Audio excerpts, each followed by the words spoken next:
Hi friends, ಎಲ್ಲರಿಗೂ ನಮಸ್ಕಾರ. Gagan cooking ಚಾನಲ್ಗೆ ಸ್ವಾಗತ. ಹೊಸದಾಗಿ ನಮ್ಮ ಚಾನಲ್ ನೋಡ್ತಾ ಇದ್ದರೆ ಸಬ್ಸ್ಕ್ರೈಬ್ ಮಾಡ್ಕೊಳ್ಳಿ, ಹಾಗೆ ಪಕ್ಕದಲ್ಲಿರೋ ಬೆಲ್ ಐಕಾನ್ ಕ್ಲಿಕ್ ಮಾಡಿ.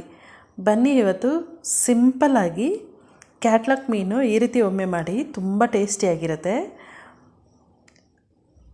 ನೋಡಿ, ಈಗ ಹೇಗೆ ಮಾಡೋದು ಅಂತ ನೋಡ್ಕೊಳ್ಳೋಣ.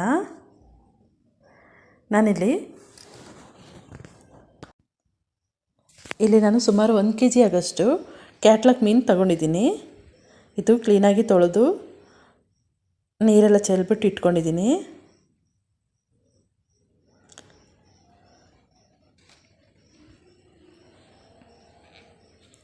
ಈಗ ನಾವು ಮಸಾಲೆಗೆ ಏನೇನು ಬೇಕು ರೆಡಿ ಮಾಡ್ಕೊಳ್ಳೋಣ. ನಾನಿಲ್ಲಿ 1 ಸ್ಪೂನ್ ಎಣ್ಣೆ ಹಾಕ್ಕೊಳ್ತಾ ಇದ್ದೀನಿ. ಎಣ್ಣೆಗೆ ಸ್ವಲ್ಪ ಮೆಂತ್ಯ ಹಾಕ್ಕೊಳ್ತೀನಿ. 1/4 ಟೀ ಸ್ಪೂನ್ ಆಗೋಷ್ಟು ಮೆಂತ್ಯ ಹಾಕ್ಕೊಳ್ಬೇಕು. ಮೆಂತ್ಯ ಸ್ವಲ್ಪ ಕೆಂಪಗಾಗೋವರೆಗೂ ಫ್ರೈ ಆಗಬೇಕು. ಮೆಂತ್ಯ ಕೆಂಪಗಾಗೋ ತನಕ ಫ್ರೈ ಆದಮೇಲಿಂದ ಇದಕ್ಕೆ ಸಾಂಬಾರು ಬೀಜ ಬರುತ್ತಲ್ಲ, ಅದನ್ನು ಹಾಕ್ಕೊಳ್ತಾ ಇದ್ದೀನಿ.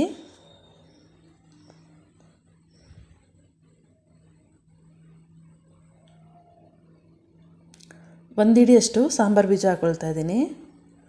ಸಾಂಬಾರು ಬೀಜನೂ ಚೆನ್ನಾಗಿ ಫ್ರೈ ಆಗಬೇಕು.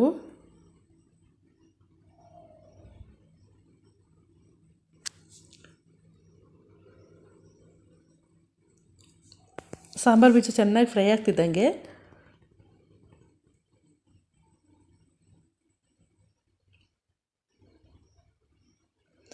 ಇದಕ್ಕೆ ನಾನಿಲ್ಲಿ ಒಂದು 5ರಿಂದ 6 ಲವಂಗ, ಚಕ್ಕೆ 1 ಇಂಚಷ್ಟು ಹಾಕ್ಕೊಳ್ತಾ ಇದ್ದೀನಿ.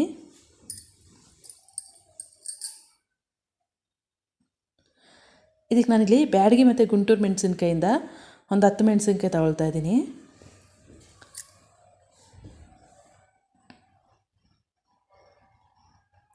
ಬ್ಯಾಡಗಿ ಒಂದು 7, ಗುಂಟೂರು ಒಂದು 3 ತಗೊಳ್ತಾ ಇದ್ದೀನಿ. ಖಾರಕ್ಕೆ ಒಂದು 2 ಹಾಕಿದ್ರೂ ಸಾಕು.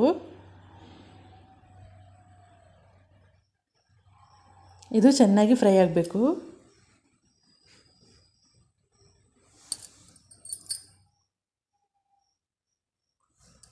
ಇದು ಚೆನ್ನಾಗಿ ಫ್ರೈ ಆಗ್ತಿದ್ದಂಗೆ ಒಂದು 7-8 ಬೆಳ್ಳುಳ್ಳಿ ಹೆಸಲು ಹಾಕ್ಕೊಳ್ತಾ ಇದ್ದೀನಿ. ಹಾಗೆ ಒಂದು ಅರ್ಧ ಸ್ಪೂನಷ್ಟು ಮೆಣಸು ಕಾಳು ಹಾಕ್ತಾಯಿದ್ದೀನಿ. ಹಾಗೆ ಒಂದು ದೊಡ್ಡ ಸೈಜ್ 2 ಈರುಳ್ಳಿನ ಕಟ್ ಮಾಡ್ಕೊಂಡು ಹಾಕ್ಕೊಳ್ತಾ ಇದ್ದೀನಿ. ಇದು ಚೆನ್ನಾಗಿ ಫ್ರೈ ಆಗಬೇಕು. ಈರುಳ್ಳಿ ಸ್ವಲ್ಪ ಕೆಂಪಾಗೋ ತನಕ ಫ್ರೈ ಆಗಬೇಕು. ಹಾಗೆ ಸ್ವಲ್ಪ ಕೊತ್ತಂಬರಿ ಸೊಪ್ಪು ಹಾಕ್ಕೊಳ್ತಾ ಇದ್ದೀನಿ. ಇದನ್ನು ಚೆನ್ನಾಗಿ ಫ್ರೈ ಮಾಡ್ಕೊಳ್ಳೋಣ.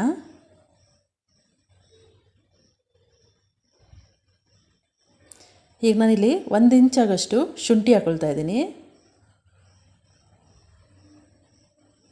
1 kgಗೆ ನಾನಿಲ್ಲಿ 1 ಇಂಚ್ ಶುಂಠಿ ಹಾಕ್ಕೊಳ್ತಾ ಇದ್ದೀನಿ. ಹಾಗೆ ಅರಿಶಿನ ಪುಡಿ 1 ಸ್ಪೂನ್ ಹಾಕ್ಕೊಳ್ತಾ ಇದ್ದೀನಿ, 1 ಟೀ ಸ್ಪೂನು.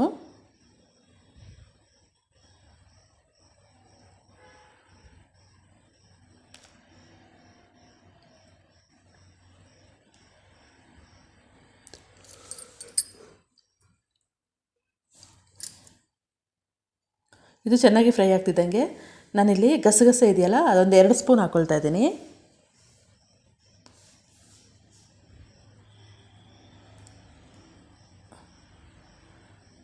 ಗಸಗಸೆಗೆ ಚೆನ್ನಾಗಿ ಫ್ರೈ ಆಗಬೇಕು. ಆಮೇಲಿಂದ ಹುಣಸೆಹಣ್ಣು, ಒಂದು ಸ್ವಲ್ಪ ಹುಣಸೆಹಣ್ಣು ತಗೊಳ್ತಾ ಇದ್ದೀನಿ. ಒಂದು ನಿಂಬೆ ಗಾತ್ರಕ್ಕಿಂತ ಸ್ವಲ್ಪ ಕಡಿಮೆ ಇರಲಿ ಹುಣಸೆಹಣ್ಣು ಹಾಕ್ಕೊಳ್ತಾ ಇದ್ದೀನಿ.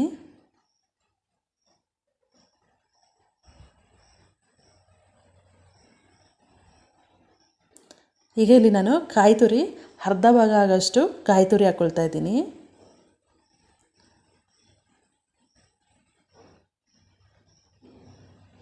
ಇದು ಚೆನ್ನಾಗಿ ಫ್ರೈ ಆಗಬೇಕು.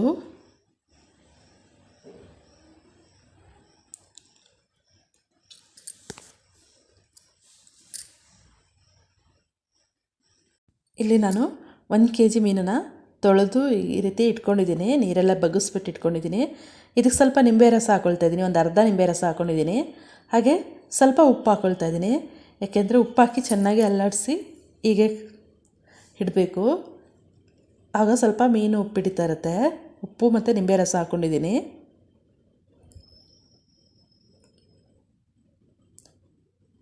ಹಾಕಿ ಈ ರೀತಿ ಒಂದು ಅರ್ಧ ಗಂಟೆ ಇಡೋಣ. ಆಮೇಲಿಂದ ಸಾಂಬಾರಿಗೆ ಹಾಕೋಣ ಇದನ್ನು.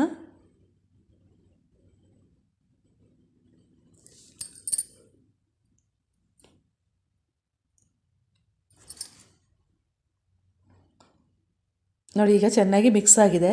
ಇದನ್ನು ನಾನು ಪಕ್ಕಕ್ಕೆ ಇಟ್ಬಿಟ್ಟು ಸ್ಟವ್ ಹಚ್ಕೊಳ್ತಾ ಇದ್ದೀನಿ. ಸ್ಟವ್ ಹಚ್ಕೊಂಡು ಒಂದು ಪಾತ್ರೆ ಇಟ್ಕೊಂಡು ಅದಕ್ಕೆ ಸ್ವಲ್ಪ ಎಣ್ಣೆ ಹಾಕ್ಕೊಳ್ತಾ ಇದ್ದೀನಿ. ಎಣ್ಣೆ ಕಾದ ನಂತರ ನಾನಿಲ್ಲಿ ದಪ್ಪ ಸೈಜ್ 2 ಈರುಳ್ಳಿನ ಸಣ್ಣಗೆ ಕಟ್ ಮಾಡಿಬಿಟ್ಟು ಒಗ್ಗರಣೆಗೆ ಹಾಕ್ಕೊಳ್ತಾ ಇದ್ದೀನಿ.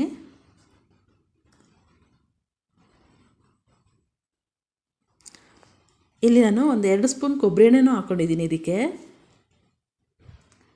ಕೊಬ್ಬರಿ ಎಣ್ಣೆ ಹಾಕೋದ್ರಿಂದ ಮೀನು ಸಾಂಬಾರು ಟೇಸ್ಟ್ ಬರುತ್ತೆ. ಇದು ಚೆನ್ನಾಗಿ ಫ್ರೈ ಆಗಬೇಕು. ಕೊಬ್ಬರಿ ಎಣ್ಣೆ ಇಲ್ಲಾಂದರೆ ಮಾಮೂಲಿ ಎಣ್ಣೆನೂ ಹಾಕೋಬೋದು. ಹಾಕೋದ್ರಿಂದ ಸ್ವಲ್ಪ ಟೇಸ್ಟ್ ಬರುತ್ತೆ ಅಂತ.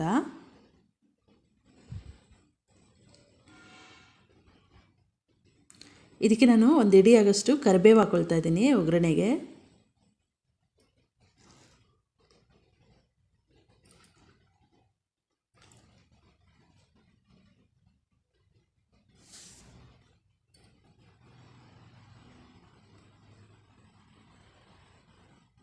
ಇದು ಚೆನ್ನಾಗಿ ಫ್ರೈ ಆಗಲಿ.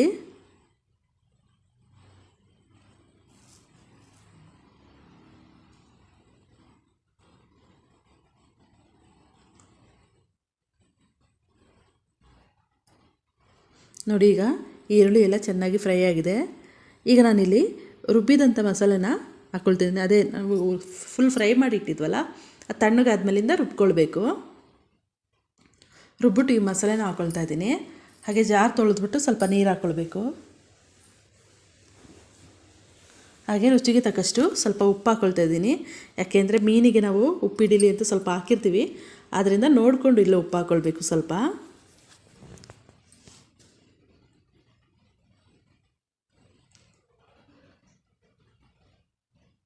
ಈಗ ನಾನು ಸ್ವಲ್ಪ ಜಾರ್ ತೊಳೆದ್ಬಿಟ್ಟು ನೀರು ಹಾಕ್ಕೊಳ್ತಾ ಇದ್ದೀನಿ.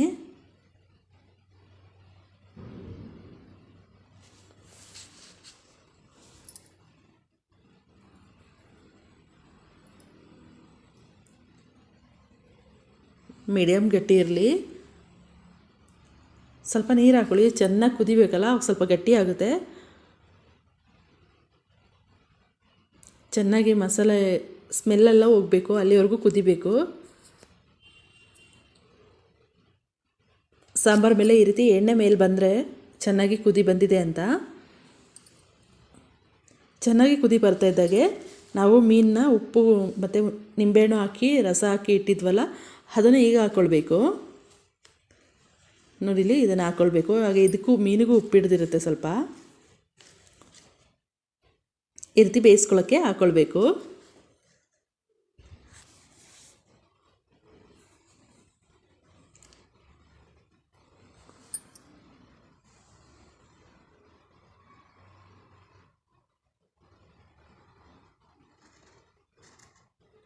ನೋಡಿ ಈ ರೀತಿ ಮೀನೆಲ್ಲ ಹಾಕಿದ ಮೇಲಿಂದ ಸೌಟ್ನಲ್ಲಿ ಈ ರೀತಿ ನಾವು ಅಲ್ಲಾಡಿಸ್ಬಾರ್ದು. ಸೌಟ್ನಲ್ಲಿ ತಿರುಗಿಸೋದ್ರಿಂದ ಮೀನೆಲ್ಲ ಒಡೆದೋಗುತ್ತೆ.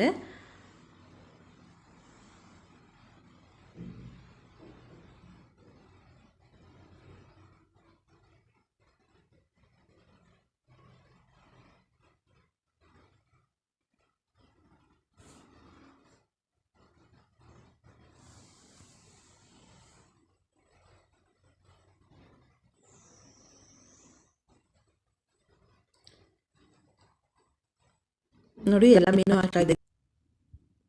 ನೋಡಿ ಫ್ರೆಂಡ್ಸ್, ಈಗ ಚೆನ್ನಾಗಿ ಕುದಿ ಬಂದಿದೆ.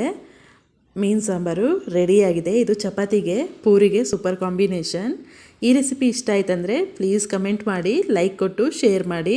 ಹಾಗೆ ಗಗನ್ ಕುಕಿಂಗ್ ಚಾನಲ್ಗೆ ಸಬ್ಸ್ಕ್ರೈಬ್ ಆಗಿ. ಈ ವಿಡಿಯೋ ನೋಡಿದ್ದಕ್ಕೆ ಎಲ್ಲರಿಗೂ ಧನ್ಯವಾದಗಳು.